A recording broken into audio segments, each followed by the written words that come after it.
Hi, my name is Leslie. I'm going to begin with the history of TMDLs. So to start, there are two main strategies that the Federal Clean Water Act has for managing water quality. One is the technology-based approach that of course uses the best technology available to then be able to envision requirements to maintain a minimum level of pollutant management. The second strategy is a water quality-based approach that consists of surface water evaluations and limitation settings on the amount of pollution that the water can even be exposed to. Thankfully, EPA support for TMDLs began back in 1991 by developing and reviewing the TMDLs. And so basically what happens is a list gets created by the state, which contains waters that are not meeting the standards after the technological limits are put into place. So then that is where TMDLs come in. And so the states are to develop TMDLs for the waters on the list, the 303D list to be exact. And as you can imagine, a TMDL must account for sources that cause the water to be on the list in the first place. And what's interesting is that the requirements to develop TMDLs have been in the Clean Water Act since 1972. Since the most significant pollution was point source pollution in rivers and streams, a lot of federal money went to implementation of point source controls. The Porter Colony Act authorities were used by the state and regional boards in California for implementation on non-point source pollution problems, which are of smaller scale. Oh, and by the way, non-point source pollution, which can also be referred to as polluted runoff, is basically the release of pollutants from everything literally other than point sources. Like some examples of non-point sources are stormwater and agriculture runoff, and even dust and air pollution that makes its way into the water. What's also interesting is that at one point back in the 1980s, point source pollution was better controlled, but the unhealthy water quality began rising again due to the growing non-point source pollution.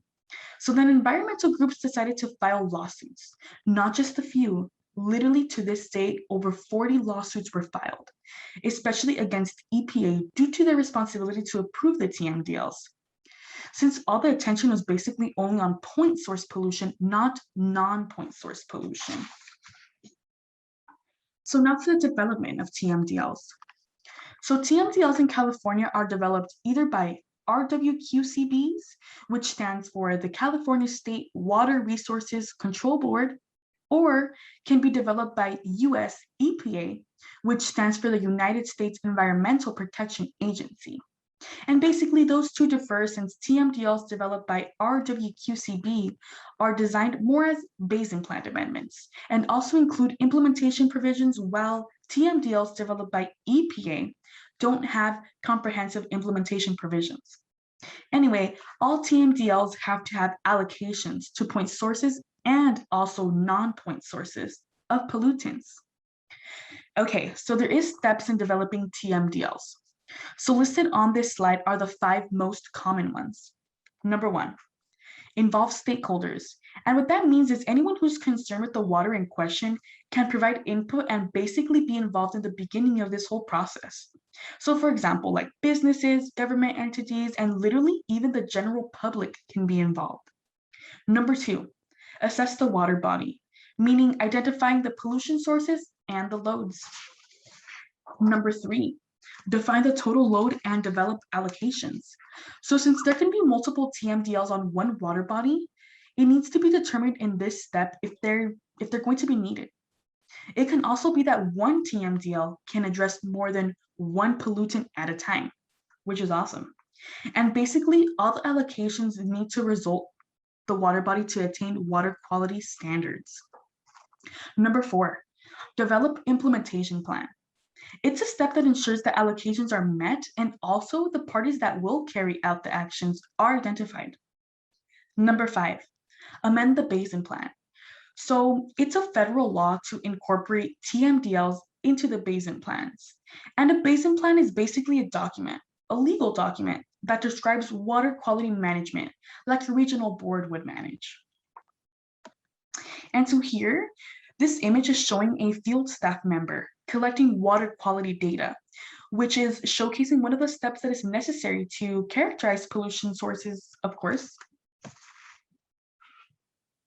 So EPA has guidelines that need to be followed.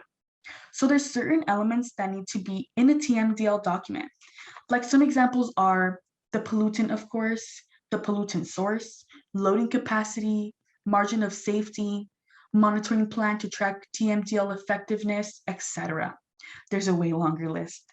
And as we know, the TMDLs are submitted to EPA for the approval, and if by any chance the EPA doesn't approve it, EPA is required to develop a replacement TMDL. That's important to know. And here is my question for you guys. What are the most common steps in developing a TMDL in order from first to last? So you can press pause here and choose the best out of the 5 options. So the answer is C. Oh, yeah, and before we go, I just wanted to show you guys a quick glimpse of how a completed TMDL looks like. That's what we should all be aiming for many reasons, as we've been learning in class, but especially for our aquatic wildlife. Here are the references that I used. Everyone, my name is Bao, and today I'll present you guys about TMDL. So what is TMDL? It stands for Total Maximum Daily Loads. It is the maximum amount of pollutant that allowed to enter water sources so that the water sources still maintain standard qualities. So each pollutant causing a water body to be impaired or threatened is referred to as a water body pollutant combination. And typically a TMDL is developed for each pollutant. So for example, if one water body is impaired or threatened by 3 pollutants, 3 TMDL might be developed for the water body.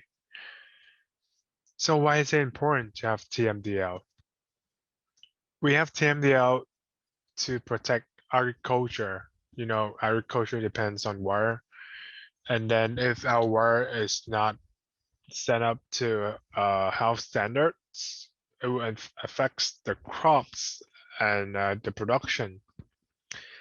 TMDLs also help to monitor and address the quality of the water body.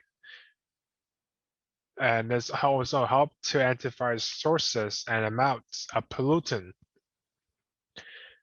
And it acts like a link between water quality standards and control actions to obtain these standards.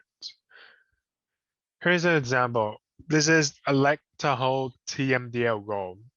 As we can see, like around 1970s, we can see up to 30 meters in depth in Lake Tahoe. And then right now, we can only see up to around like 22 meters. It's been proven that the water quality has been dulled by a lot, probably because there's a lot of bacteria or trash down the bottom that helps reduce the clarity. So the TMDL goal for the Lake Tahoe is to return to its initial state of clarity, right at 29.7 meters in 2070. So by having a TMDL, it's not only help to clarify the lake, but also add a standard, a goal that we can agree to go up to.